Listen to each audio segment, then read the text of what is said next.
नमस्कार दोस्तों, उम्मीद है आप लोग अच्छे होंगे। जय हिंद, जय भारत। तो आज हम बात करेंगे साइकोलॉजी। बात तो हम पहले से ही कर रहे हैं, साइकोलॉजी के अगले पार्ट की बात करेंगे। ठीक, जो कि आपके एग्ज़ाम में क्वेश्चन पूछे जाते हैं। तो यदि आपने चैनल को लाइक नहीं किया हो तो लाइक कर दीजिए, भूलना मत। और सब्सक्राइब नहीं किया, सब्सक्राइब करें, अपने दोस्तों को बताएं, शेयर करें। तो अब हम बात करेंगे शिक्षण अधिगम की, टीचिंग लर्निंग। यहाँ से कैसे कैसे कितने कैसे क्वेश्चन पूछे जाते हैं। तो शिक्षण का सामान्य अर्थ क्या है? शिक्षण वह प्रक्रिया है जिसके द्वारा बालक के व्यवहार में वांछित परिवर्तन लाया जाता है। अंडरलाइन चीज याद रखें, बालक के व्यवहार में वांछित परिवर्तन मतलब आप सीखेंगे, टीचिंग, वांछित परिवर्तन आना चाहिए, वांछित परिवर्तन आएगा तभी शिक्षण है, नहीं तो नहीं है।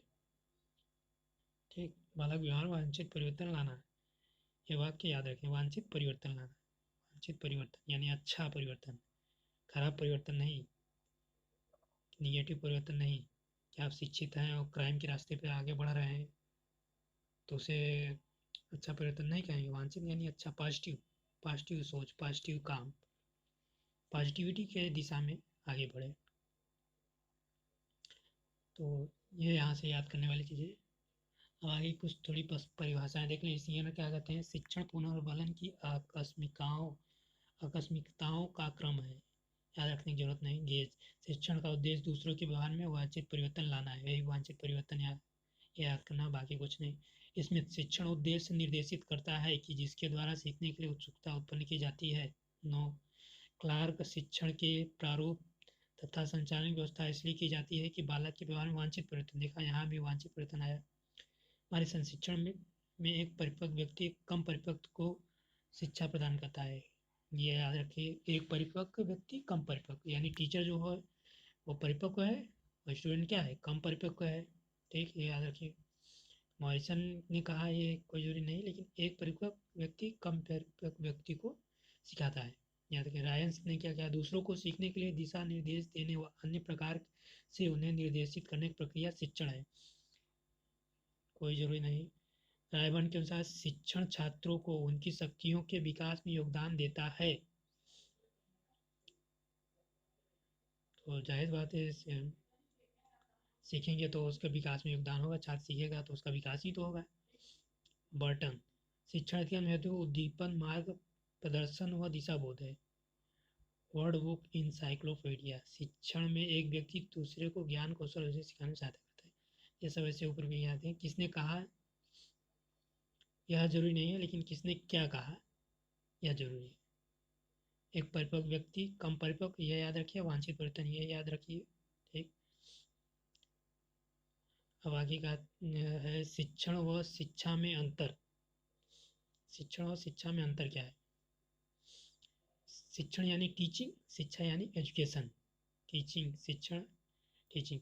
शिक्षण एक विधि है जिसके द्वारा शिक्षा को प्रभावशाली बनाया जा सकता है। शिक्षण कौन करता है? शिक्षण टीचर करता है, याद रखिए। शिक्षण टीचर टीचर करेगा, एक विधि है। ठीक, और शिक्षा में, शिक्षा बालक के सर्वांगीण विकास का एक साधन है।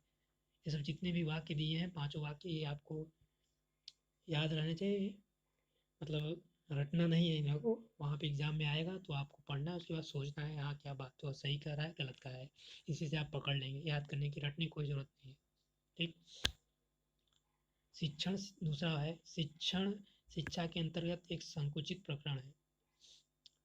ये शिक्षा के अंतर्गत संकुचित प्रकरण है। शिक्षा का स्वरूप व्यापक है।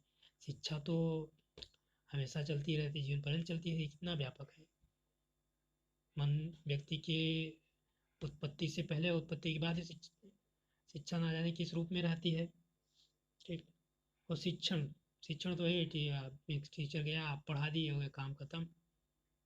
मान लीजिए कहीं आपने बीएड में एडमिशन लिया था तो 2 साल पढ़ा, वही शिक्षण होगा। उसके बाद फिर आप क्या, कहीं और एडमिशन लिया तो पढ़ा, वही शिक्षण होगा। या इंटर, हाई स्कूल, ग्रेजुएशन जहाँ तक पढ़ा वहीं कितनी शिक्षा है। एक दिन में कितना शिक्षित हुए, एक महीने में, एक हफ्ते में कितना कितना संकुचित है। ये शिक्षा का प्ररूप व्यापक है। शिक्षा जीवन पर्यंत चलती रहती है, हमेशा कुछ ना कुछ सीखते रहते हैं। तीसरा है शिक्षण का सामान्यतः क्षेत्र स्कूल तक सीमित रहता है। शिक्षण है स्कूल, शिक्षण का स्कूल में ही होता है, स्कूल में सीखने जाते हैं, वहीं तो सीमित रहा है। तीसरा, यह जीवन पर्यंत चलने वाली प्रक्रिया है शिक्षा में। शिक्षा जीवन पर्यंत चलने वाली प्रक्रिया है, अभी तो बताया हमने।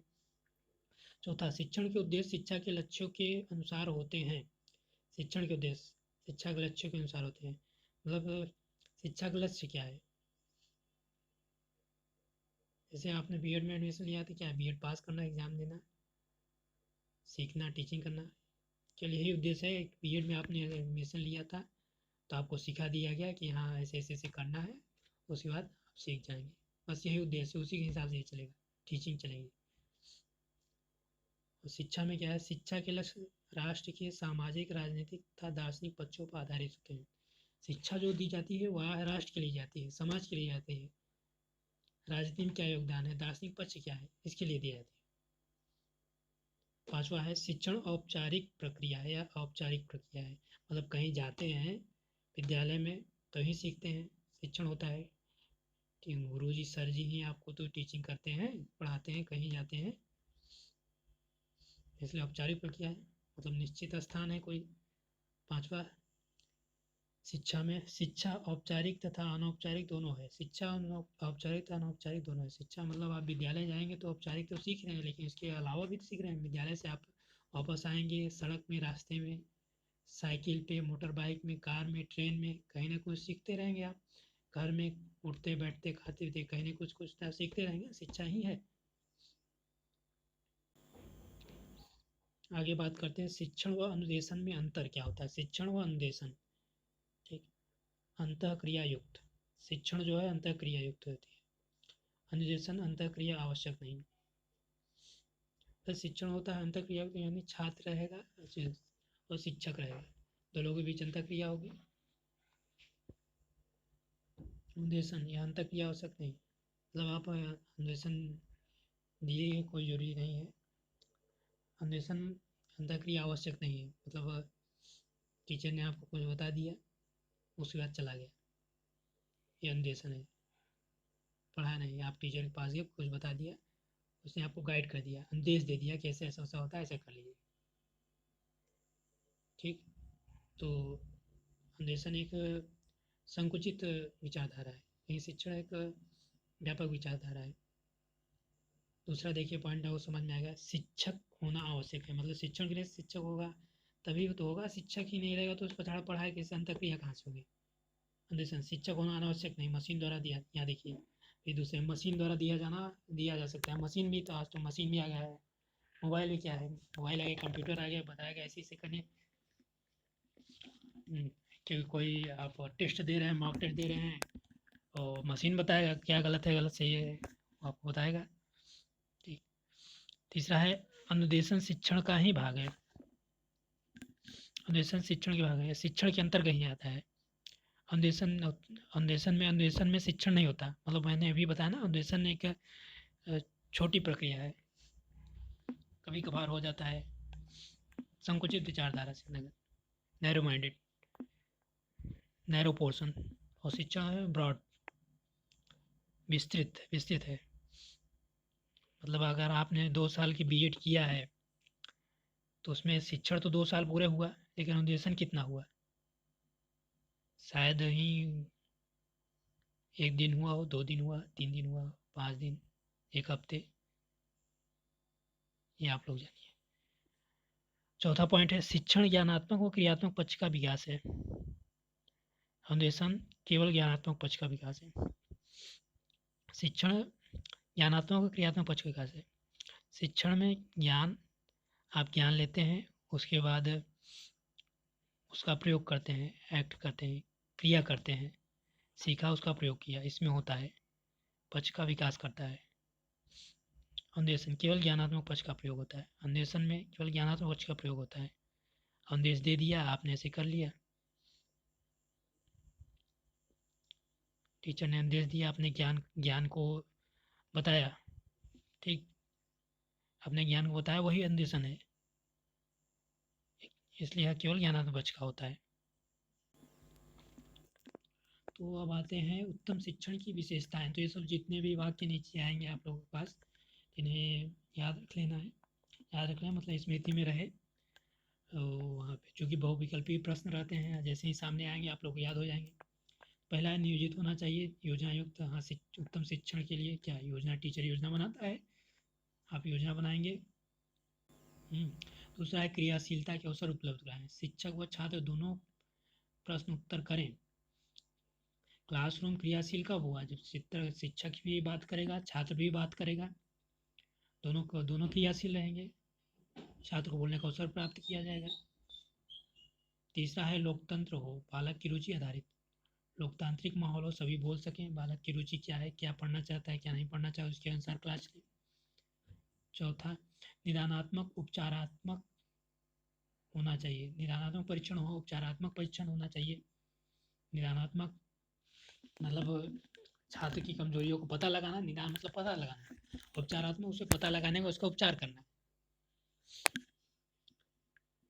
पांचवा है पूर्व ज्ञान पर आधारित प्रस्तावना प्रश्न, प्रस्तावना प्रश्न जो बने वो पूर्व ज्ञान पर आधारित हो, मतलब पहले अगर क्लास में जाएं तो छात्रों का पूर्व ज्ञान चेक करें, ऐसे ही नहीं पढ़ा दें। छठवा है अप्रेरणा से युक्त होना चाहिए,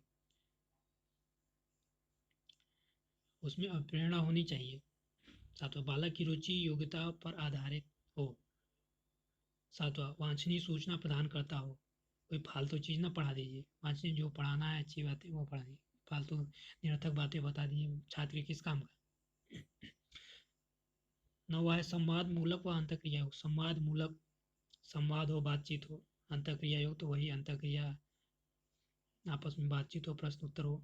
10 छात्र शिक्षक संबंध मधुर हो, ये नहीं कि छात्र से लड़ाई कर लें, कोई वैमनस्य हो, छात्र शिक्षक संबंध मधुर होने चाहिए। 11 निर्देशात्मक न कि आदेशात्मक, निर्देश दें, आदेश ना दें कि ऐसा करो ही करो, निर्देश दें कि ऐसा ऐसा होना चाहिए, तानाशाही नहीं। 12 प्रगतिशील हो, मतलब आगे की ओर जाए, प्रोग्रेस हो, ऐसा नहीं कि उसको प्रोग्रेस हो ही ना। 13 संवेगात्मक स्थिरता प्रदान करता हो, उसका संवेग में स्थिरता है कि नहीं, अत्यधिक क्रोध हो गए तो क्रोध कंट्रोल में नहीं हो रहा है, या प्रसन्न हो गए तो बहुत जोर से हंस रहे हैं, ऐसा भी नहीं हो। 14 वर्तमान और भावी तैयारी प्रदान करें, वर्तमान में क्या हो सकता है, भविष्य में क्या होगा, उसके लिए तैयार हो। 15 सहयोग पर आधारित वातावरण के अनुकूलन में सहायता प्रदान करें, एक दूसरे का सहयोग करें, अनुकूलन प्रदान हो। 16 शिक्षक दार्शनिक मित्र व निर्देशक के रूप में, ये भी याद रखें, मतलब आ जाता है कि शिक्षक क्लास में कैसा होता है, दार्शनिक के रूप में होता है, मित्र के रूप में भी होता है, निर्देशक के रूप में दार्शनिक। अब टीचर दर्शन तो आप पढ़े ही हैं, तरह तरह की बातें बताता है, मित्र भी है आपके तो सोचते हैं, निर्देश भी देते हैं जहाँ से हम फंसते हैं। शिक्षण की विशेषताएं, शिक्षण की विशेषताएं क्या हैं। शिक्षण औपचारिकता मूलतः व अनौपचारिक भी होता है, जैसे पहले ही बताया अभी, औपचारिक या अनौपचारिक दोनों भी होता है। कला विज्ञान दोनों है, ये याद रखें, कला विज्ञान ये पूछा गया है, कई जगह पूछा है शिक्षण क्या है, कला और विज्ञान दोनों है, तो ऑप्शन में रहता है 4 विकल्प में शिक्षण है, पहला है कला, दूसरा है विज्ञान, तीसरा कला या विज्ञान, चौथा कला और विज्ञान दोनों, तो चौथा आंसर होगा कला या विज्ञान दोनों, ये याद रखिए। सेकेंड पॉइंट पूछा गया है, कई एग्जामों में पूछा गया है, तो ठीक। अगला है मनोवैज्ञानिक प्रक्रिया या सामाजिक क्रिया, मनोवैज्ञानिक प्रक्रिया सामाजिक प्रक्रिया है शिक्षण। चौथा उद्देश्य युक्त क्रिया है, ठीक है। पांचवा ज्ञानात्मक क्रियात्मक प्रक्रिया है, ये भी पहले थे, ठीक। छठवा कौशल युक्त प्रक्रिया है, शिक्षण आप पढ़ाते हैं, कौशल सीखते हैं, सोच में शिक्षण। शिक्षण के 2 पक्ष हैं, सीखने वाला, तीसरा सिखाने वाला। तो सीखने वाला जानते हैं छात्र, सिखाने वाला टीचर। शिक्षण सांकेतिक क्रियात्मक और शाब्दिक व्यवहार के रूप में होता है। सांकेतिक क्रियात्मक यानी संकेत के रूप में भी कुछ बताते हैं, जैसे सिर हिलाना, शाब्दिक व्यवहार यानी मुँह से बोलते हैं, बताते हैं, पढ़ाते हैं, वही शाब्दिक व्यवहार है। अगला पॉइंट है शिक्षण अधिगम का योगदान। योगदान क्या है? शिक्षण को द्विमुखी अंतःक्रिया का रूप देना। दूसरा, बालक के गुण का अधिगम में प्रयोग करना। तीसरा, शिक्षण व सीखने की दशा में परिवर्तन। चौथा, नवीन शैक्षिक आविष्कार विधियों पर बल। पांचवा, शैक्षिक लक्ष्यों को निर्धारित करने में उपयोगी। छठवां, शिक्षा दर्शन और सिद्धांतों का निर्माण। सातवां, सार्थक अधिगम पर बल। शिक्षण के चर, ये आप याद रखिए, शिक्षण में कितने चर होते हैं पूछते हैं, डायरेक्ट पूछ लेता है कितने चर? 3 चर। 3 चर। स्वतंत्र चर क्या है? शिक्षक है, ठीक, स्वतंत्र चर है, ये शिक्षक है। शिक्षक आश्रित है ना, जब माना एक क्लास में पढ़ाया चला जाता है, स्वतंत्र है, शिक्षक को आप रोक सकते हैं। आश्रित चर डिपेंड है, विद्यार्थी गया क्लास में, अब शिक्षक आएगा तब पढ़ेंगे, शिक्षक आएगा तो पढ़ेंगे, क्या करें, शिक्षक आया ही नहीं, डिपेंड है। तीसरा, मध्यस्थ चर, शिक्षण विधि पाठ्यक्रम। शिक्षण विधि मतलब शिक्षक कौन सी विधि से पढ़ा रहा है। ज़्यादातर तो व्याख्यान विधि होता है, पढ़ाते हैं व्याख्यान विधि, प्रदर्शन विधि, आगमन निगमन तमाम विधि है। पाठ्यक्रम क्या पढ़ा रहा है। बीएड कर रहे हो तो आपको सबसे पहले पाठ्यक्रम दिया गया होगा, सिलेबस दिखाया है, बताया गया होगा कि ये सिलेबस है, आप लोग ले लीजिए, उसी के हिसाब से चलना है। पाठ्यक्रम एक रास्ता है, उसी के अनुसार आपको बीएड पूरा करा दिया गया, रास्ता दिखा के। शिक्षण चर के क्या कार्य हैं? निदानात्मक, छात्रों को क्या क्या आता है, कहाँ कहाँ कठिनाई है का पता लगाना। ये बताया निदानात्मक मैंने, निदान करना, पता लगाना, छात्रों को क्या क्या आता है, पहले आप पता किया, एग्जाम दे दिए मान लीजिए, पता करें छात्र को क्या आता है, कहाँ कठिनाई हो रही है, पता लगा लिया, बस पता लगाया, बस अभी केवल पता लगा लिया, एग्जाम लिया, टेस्ट लिया, बस पता लगा लिया अभी, बस पता लगा के बैठ गया, अभी कुछ नहीं किया, फिर रुके रहिए।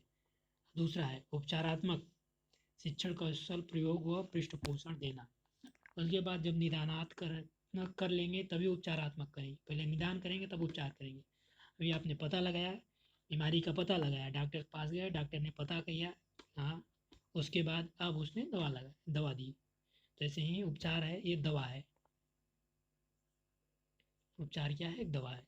शिक्षण कौशल का प्रयोग करके वो पृष्ठपोषण देके, पृष्ठपोषण यानी फीडबैक देके बच्चों को फिर से सुधार किया गया। उसके बाद अब मूल्यांकन किया गया। तीसरा नंबर मूल्यांकन, व्यवहार परिवर्तन के आधार मूल्यांकन। अब क्या व्यवहार हुआ, उसके परिवर्तन में, उसके आधार पर अब मूल्यांकन किया गया। और शिक्षण की अवस्थाएं, स्टेजेस ऑफ टीचिंग, तो किसने कहा? पीडब्ल्यू जैक्सन ने कहा। ये तो जैक्सन तो नहीं पूछता है, 3 अवस्थाएं नाम पूछता है, पूर्व क्रिया चरण, अंतः क्रिया चरण, उत्तर क्रिया चरण। मतलब पाठ योजना बनाना, कक्ष में जाने से पूर्व, मतलब आप टीचर हैं मान लीजिए, ठीक, टीचर हैं, शिक्षण करना है, टीचिंग करना है, तो क्लासरूम में जाएंगे, पहले पाठ योजना बनाएंगे, कक्षा जाने से पूर्व हो गया, ठीक। अंतः क्रिया चरण, कक्ष क्रिया कहेंगे इसे, मतलब आप ये पाठ योजना बनाया, उसके बाद क्लास में घुस गए आप, कक्ष में प्रवेश करने के बाद घुस गए तो पूरा लेक्चर दिया, पढ़ा उड़ा दिया, सब कुछ पढ़ा उड़ा के खत्म कर दिया, ये अंतः क्रिया हो गई। तीसरा है उत्तर क्रिया यानी मूल्यांकन, पढ़ा उड़ा के सब खत्म कर दिया, उसके बाद लास्ट में एग्जाम ले लिया, मूल्यांकन हो गया, ठीक। तो तीन अवस्थाएं हैं, ये 3 अवस्थाएं याद रखिए आप लोग। ये है 3 अवस्थाएं की, ये और भी क्या कहते हैं, पूर्व अवस्था है, अंतःक्रिया, उत्तर क्रिया, ये सब तो आपको नहीं याद रखना है, मन हो तो पॉज करके देख लीजिएगा। शिक्षण अधिगम संबंध क्या होता है? बर्नार्ड के अनुसार शिक्षण अधिगम संबंध छात्र अधिगम शिक्षक से है। बर्नार्ड के अनुसार, यहाँ पे आप देखिए, ये बीच में अधिगम है, ठीक, शिक्षक जुड़ा है, इसी से छात्र भी जुड़ा है अधिगम से। अधिगम जो है छात्र से भी जुड़ा है, शिक्षक से भी जुड़ा है। अधिगम माने लर्निंग, शिक्षक वहाँ सिखाता है, छात्र सीखता है। तो इसमें से आपको यहाँ पे किसके अनुसार तो नहीं, इसे संबंध याद रखना है बस। अधिगम जो छात्र से भी जुड़ा है, शिक्षक से भी जुड़ा है। तो यहाँ पे देखिए, शिक्षण व अधिगम एक दूसरे के पूरक हैं, शिक्षण एक कार्य है, अधिगम एक उपलब्धि है। शिक्षण बाह्य है जबकि अधिगम आंतरिक है। शिक्षण और अधिगम एक दूसरे के पूरक हैं, एक दूसरे पर डिपेंड है। ऐसा नहीं हो सकता कि शिक्षण में हो तो भी अधिगम ना हो, अधिगम हो या शिक्षण न हो। शिक्षण एक कार्य है, शिक्षण एक कार्य है। यहाँ पे गलत लिखा है शिक्षण एक कार्य है। टीचर जाएगा वहाँ पढ़ा, एक कार्य कर रहा है, उसी को उसको वेतन मिल रहा है। अधिगम एक उपलब्धि है, उसने पढ़ा दिया, बच्चा सीख गया, एक उपलब्धि प्राप्त हो गई, वो सीख गया, उपलब्धि। सीख गया, बीएड डिग्री पा गए, उपलब्धि प्राप्त हो गई। अब शिक्षण बाह्य है, बाह्य रूप से दिया जा रहा है, को शिक्षित किया जा रहा है, जबकि अधिगम आंतरिक है। मतलब इसे ऐसे याद रखिए, शिक्षण बाह्य है मतलब टीचर मुंह से बोल रहा है, उसके मुंह से आवाज़ बाहर निकली, टीचर के मुंह से बाहर निकल गई, बाह्य रूप में चली गई, निकल के उसके बाद आपके कानों में घुस गई हो, आपने उसको अंदर ले लिया, अधिगम आंतरिक है, लेके अंदर सीख लिया।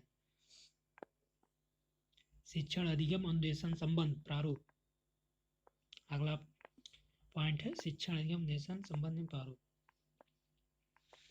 तो ये शिक्षण अन्वेषण पिछले भी बात करें, मतलब शिक्षण यानी टीचिंग के अंतर्गत अन्वेषण आएगा, लेकिन अन्वेषण के अंतर्गत टीचिंग नहीं आएगा। और अधिगम अन्वेषण दोनों संबंध है, मतलब अन्वेष भी अगर टीचर दे रहा है तो अधिगम हो रहा है आपको, और टीचिंग भी कर रहा है तो भी अधिगम हो रहा है। अधिगम मतलब ही कुछ सीखना, कुछ ना कुछ सीख रहे हैं, अन्वेषण में भी कुछ सीख रहे हैं, इंस्ट्रक्शन भी दे रहा है कि टीचर ऐसे ऐसे करे, तो वहाँ भी कुछ सीख रहे हैं, और शिक्षण में तो सीख ही रहे हैं। शिक्षण अधिगम क्या अगला है, शिक्षण अधिगम का के आधार, बालक की वृत्ति बल, अध्यापक शिक्षण में कुशलता के साथ मानवीय गुणों से परिपूर्ण। तीसरा, छात्र शिक्षक संबंध प्रयोगात्मक। चौथा, शिक्षक को विज्ञान कला का रूप प्रदान करना। ये तो ना खास पॉइंट नहीं है। तो शिक्षण अधिगम के सोपान, मतलब इस 4 सोपान है, डायरेक्ट केवल सोपान है 4। तो क्या याद रखिए, बाकी तो पूछा गया नहीं है। तो ठीक है, तो अगर पढ़ना हो तो पॉज करके आप पढ़ सकते हैं। तो आगे बात करें शिक्षण सिद्धांत, कुछ विशिष्ट शिक्षण सिद्धांत की बात करते हैं। परंपरागत शिक्षण सिद्धांत, परंपरागत यानी जो बहुत पहले चली आ रही है, एक के बाद एक चली आ रही, वही चली।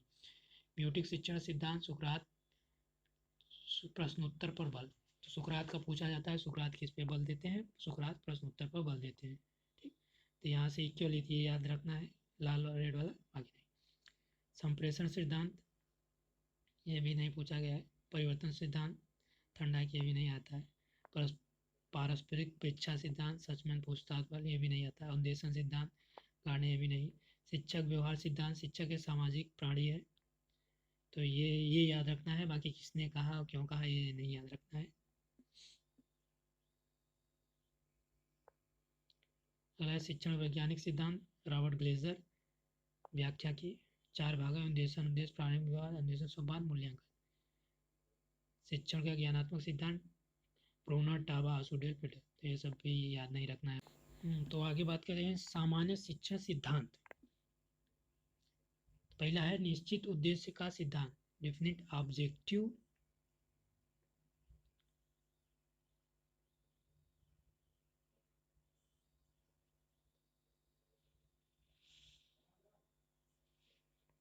शिक्षण का उद्देश्य स्पष्ट, निश्चित व पूर्ण होना चाहिए।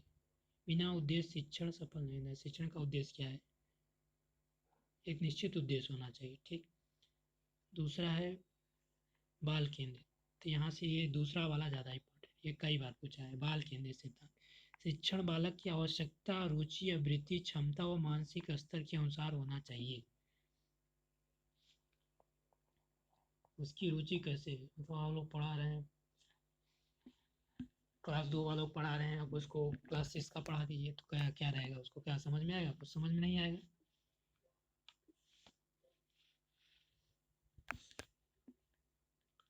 ठीक, उसके बाद अगला है क्रियाशीलता का सिद्धांत।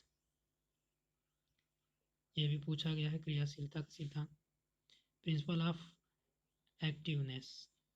छात्र क्रियाशील होकर प्रयोगात्मक क्रिया। छात्र क्रियाशील, ऐसा नहीं कि वो उनका मन ही रहेगा, बैठे हैं सुन रहे हैं आराम से, क्या आ जाता है। छात्र बोलता रहे बीच बीच में, क्रियाशील रहे, एक्टिव रहे। पूर्व अनुभव का सिद्धांत। शिक्षण छात्र के पूर्व ज्ञान आधारित है। छात्र के पूर्व ज्ञान पर आधारित हो।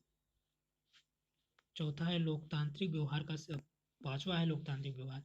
जनतांत्रिक होना कि प्रभुत्ववादी। लोकतांत्रिक व्यवहार मतलब सबको एक साथ लेके, ऐसा नहीं प्रभुत्ववादी हो, टीचर ही बोले छात्र चुप बैठा है हुआ है।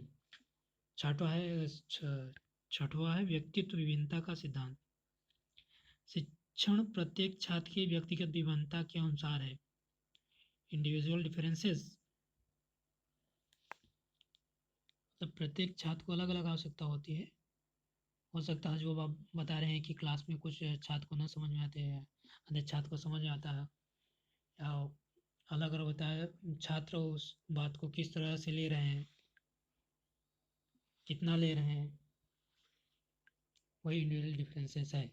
सबकी अपनी अपनी क्षमता है, उसके अनुसार से आपको पता लगाना, उसके बाद पढ़ाना है। वास्तविक जीवन से संबंधता का सिद्धांत। लिविंग विथ एक्चुअल, बालक के जीवन से जोड़ पढ़ाया जाए। जो आप पढ़ाएंगे बालक के जीवन से जुड़े, ऐसा हमको बालक के जीवन से जुड़ा होना। विद्यालय में पढ़ के जाए, समाज में जाए, उसके बाद कोई यूज ही ना हो। जैसा कि नौकरियों में हो रहा, वो हो रहा है। छात्र विद्यालय से पढ़ के निकल जा रहा है, लेकिन बाहर जाए तो उसके आधार नौकरी नहीं मिल रही है, मतलब वो बाहर के लायक नहीं है, तो उसके अनुसार नहीं कर पा रहा है। तो यहाँ से इसमें जो कथन है आपको यहाँ, ये कथन बालक के जीवन से जोड़कर, ये सब आपको याद रखना है। बाकी ये क्या सिद्धांत, वास्तविकता सिद्धांत, ये भी, हाँ ये तो याद रखना है। ये वाला लोकतंत्र, क्रियाशीलता और चाइल्ड सेंटर वाला था वो, ये सब याद रखना है। उसके अंदर क्या कहा गया है, ये मेन पॉइंट है।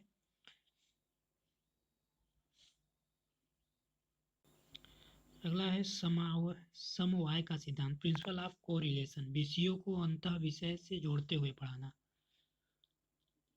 अन्य विषयों से जोड़ता है, मतलब एक विषय कई विषय से जुड़े रहते हैं, तो उनसे भी वो पढ़ाते समय बताना है।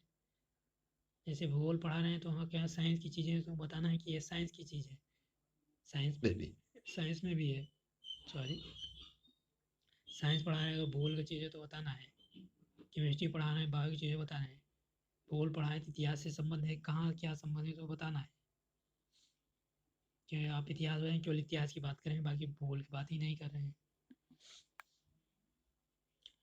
नौवा है नियोजन का सिद्धांत। Principle of planning. शिक्षण योजना आधारित हो, क्या और कैसे पढ़ाना है, नियोजन में प्लान करना है। 10वां है चयन का सिद्धांत। Principle of selection. उपयुक्त उद्देश्यों के अनुरूप विषय वस्तु का चयन हो। सही विषय का चयन, क्या सिलेक्शन भी करना है, सही चयन करना है। क्रियाओं का सिद्धांत। Principle of activity. फ्रोवेल। कार्य करके सिखाना सर्वोत्तम शिक्षण। जैसे छात्र स्वयं करें, डाल्टन। प्रोजेक्ट विधि, खोज विधि। क्रिया का सिद्धांत एक्टिविटी, छात्र करे। प्रोवेल और मॉन्टेसरी क्या करते हैं, छात्र करने पर ज़्यादा बल देते हैं। डाल्टन ने प्रोजेक्ट विधि और खोज विधि बताया। ठीक, 12वां है प्रभावशाली व्यूह रचना सिद्धांत। इफेक्टिव स्ट्रेटजिक व्यूह रचना बालक के ज्ञान स्तर पर आधारित हो। एक स्ट्रेटजी बनानी है बालक के लिए, ताकि बालक का उचित विकास हो। 13वां अनुकूल वातावरण उचित नियंत्रण सिद्धांत। शिक्षण का वातावरण उचित हो, बिना बाधा के युक्त हो। सही वातावरण मिल जाके विद्यालय में, ऐसा नहीं कि विद्यालय में बम फूट जाए, गोलियां चल जाए, दंगा हो जाए, लड़ाई हो जाए। सही वातावरण मिले। 14 है उपचारात्मक शिक्षण सिद्धांत। Principle of remedial teaching. छात्र की कमजोरी का पता लगाकर सुधार।